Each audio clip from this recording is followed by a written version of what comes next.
Bismillahirrahmanirrahim, teman-teman.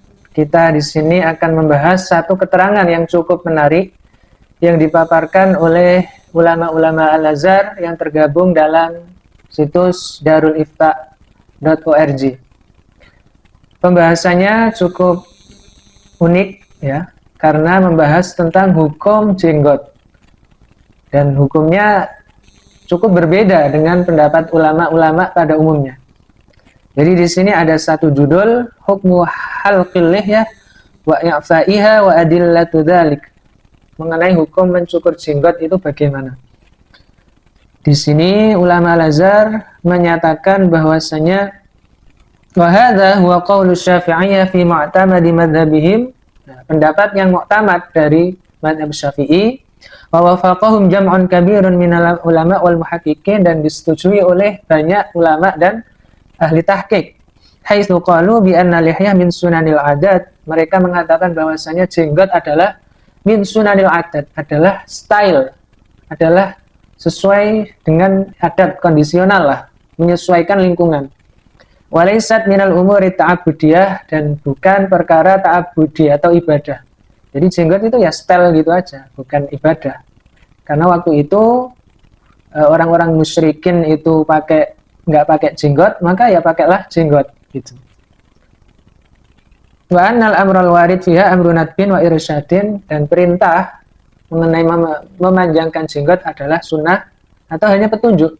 Itu pun karena ada qarinahnya, yaitu menyelisih orang musyrik. Nah, hari ini kan apakah masih berlaku ilat itu gitu.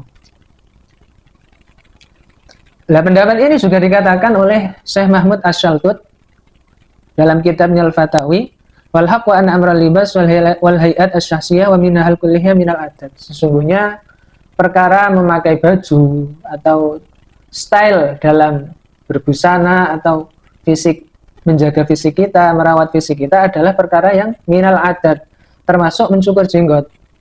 Allati yang bagi ayan zilal mar'u fiha al-istihsanil fi'ah, di mana seseorang hendaknya menyesuaikan dengan lingkungannya. Kalau dianggap bagus ya pakai, kalau tidak ya jangan.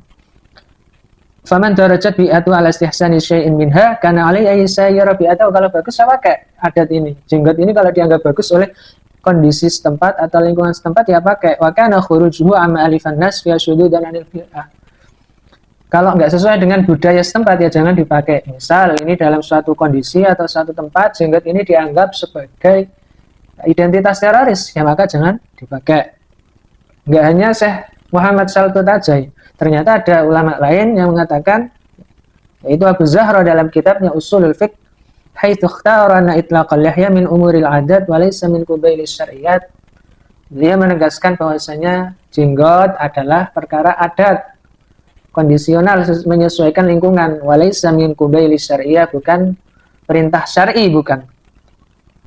Wa ala hadza jara al-aghlab min ulama'il azhar asy-syarif fil mu'asirin qawlan wa amalan hum a'immatul huda. Ini adalah pendapat yang dipilih oleh ulama-ulama al-Azhar mu'asirah, yang terkini. Wa hum a'immatul huda, mereka adalah ulama pemimpin-pemimpin yang mendapatkan petunjuk atau pembawa-pembawa petunjuk.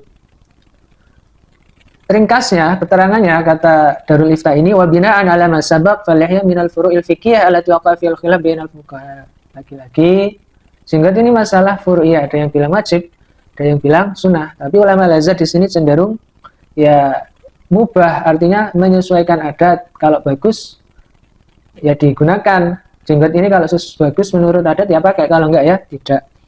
Wa innamal inkar la annahu la inkara fi masail khilaf, masail khilafiyah, permasalahan khilafiyah itu enggak boleh ada yang ingkar. Wa innamal inkar fil mujma' ala hurmati, tapi yang boleh ditolak adalah perkara yang sudah disepakati kaharamannya. Wa hakadza wallahu subhanahu wa ta'ala a'lam.